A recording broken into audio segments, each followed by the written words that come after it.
కాకపోతే ఈ ఏప్రిల్కి ఇది యాక్చువల్గా లాంచ్ చేయాలి. ఏప్రిల్ 2025కి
అమరావతి క్యాపిటల్ వచ్చిన దగ్గర నుంచి 2014-19 మధ్య ఈ మేజర్ బైపాస్ ఏదైతే ఉందో ఇది ఆ రోజు చంద్రబాబు నాయుడు గారు అంటే జనరల్ గా నేషనల్ హైవేలో అండర్ పాసెస్ ఎవ్రీ 2 కిలోమీటర్స్ కి వేస్తారు. అయితే అది general guide lines national highways కి. ఇక్కడ కాకపోతే ఒక మహానగరం రాబోతుంది కాబట్టి ఆ రోజు ఒక విజన్ తోటి ఎవ్రీ 1 కిలోమీటర్ కి ఉన్న ఎగ్జిస్టింగ్ రోడ్స్ అన్నిటినీ కలుపుతూ చంద్రబాబు నాయుడు గారు ఆ రోజు ప్రపోజ్ చేశారు. చేసినప్పుడు దానికి అప్రూవల్ అన్ని అయినాయి. అయితే జగన్మోహన్ రెడ్డి గారు వచ్చిన తర్వాత మీరు ఇలాంటి నామ్స్ ఏమి పెట్టుకోవద్దు, మీరు ఒరిజినల్ గా ఏదైతే నేషనల్ హైవే గైడ్ లైన్స్ ఉన్నాయో వాటి ప్రకారం చేయండి అని చెప్పిన తర్వాత వీళ్ళు ఆ విధంగా ఎగ్జిక్యూట్ చేశారు. మళ్ళీ ఈ రోజున అమరావతి నగరం జరగబోతుంది కాబట్టి ఫ్యూచర్ లో జనాభా ఎక్కువ వస్తారు కాబట్టి ఫ్యూచర్ దృష్టిలో పెట్టుకొని ఎవ్రీ కిలోమీటర్ కి అండర్ పాసెస్ ఉండే విధంగా కనెక్టివిటీ బాగుండే విధంగా చంద్రబాబు నాయుడు గారు రివైజ్ చేశారు. అదే విధంగా సీడ్ యాక్సెస్ కి ఒక క్లోవర్ లీఫ్ మోడల్లో అక్కడే వెళ్లిపోయే విధంగా ఒక సిస్టమ్ తీసుకొచ్చారు. తర్వాత ఇంతకు ముందు ఎగ్జిట్స్ లేవు దీనికి. ఇంత పెద్ద హైవే వేసినప్పుడు ఎగ్జిట్స్ లేకపోతే ప్రజలు ఈ రోడ్డు మీదకి హైవే వాడుకోవాలంటే కష్టం. దాని గురించి ఒక 10 ఎగ్జిట్స్ అడిగారు. దానికి వారు ఉన్న వాటి దృష్ట్యా 6 ఎగ్జిట్లకి వాళ్ళు ప్రపోజల్ ఓకే చేశారు. మిగిలిన 5 అడిషనల్ ఎవ్రీ 1 కిలోమీటర్ కావాల్సిన అండర్ పాసెస్ కూడా వాళ్ళు ఒప్పుకున్నారు. అయితే ఈ ప్రాజెక్టు రేపు ఏప్రిల్ 2025 కి కంప్లీట్ అయిపోయేది ఒరిజినల్ గా. అయితే ఈ అండర్ పాసెస్ అడిషనల్ గా యాడ్ చేయటం వల్ల ఈ రోజున 450 కోట్ల రూపాయలు అడిషనల్ కాస్ట్ అవుతుంది. ఎందుకంటే ఆల్రెడీ కట్టినవన్నిటిని కూడా పగలగొట్టి అండర్ పాసులు వేయటం. రెండోది టైం లైన్, రేపు ఏప్రిల్ కావాల్సింది వీళ్ళకి మళ్ళీ ఇంకొక 1.5 year ఎక్స్టెన్షన్ ఇవ్వాల్సి వస్తుంది.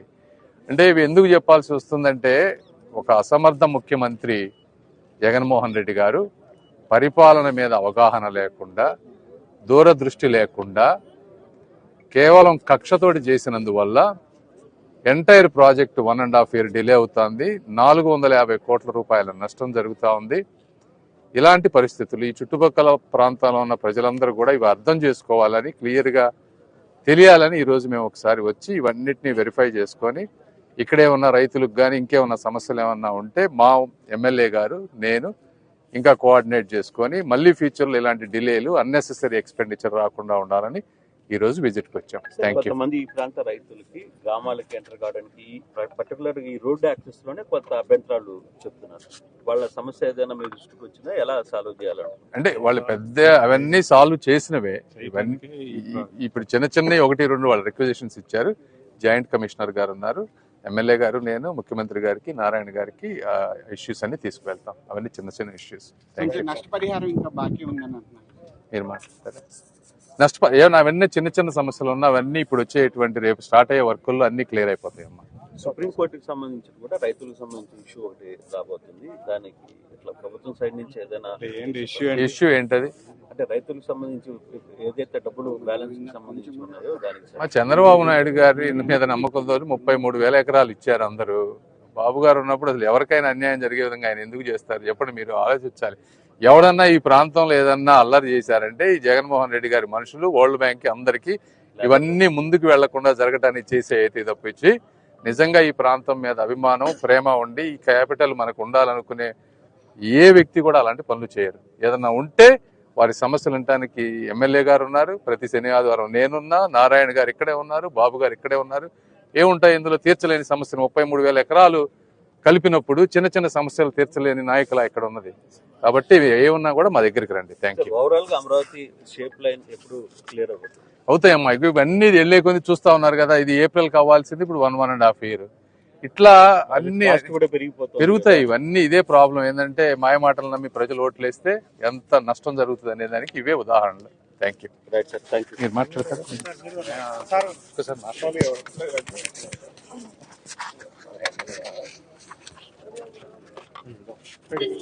ఈరోజు కేంద్ర మంత్రివర్యులు పెంసాని చంద్రశేఖర్ గారితో పాటుగా నేను కూడా ఈ నేషనల్ హైవే వెస్టర్న్ బైపాస్ని విజిట్ చేయడం జరిగింది. అమరావతి రాజధాని నాశనం చేయటంలో భాగంగానే గత ప్రభుత్వంలో జగన్మోహన్ రెడ్డి గారు ఈ నేషనల్ హైవే ప్రణాళిక నుంచి గతంలో 2019లో అప్రూవ్ అయిన ప్రణాళిక నుంచి డీవియేషన్గా వచ్చారు. డీవియేషన్ రావడం చేత మరి ఎంట్రీ పాయింట్స్ ఎగ్జిట్ పాయింట్స్ చాలా ఇబ్బందులు వచ్చినాయి.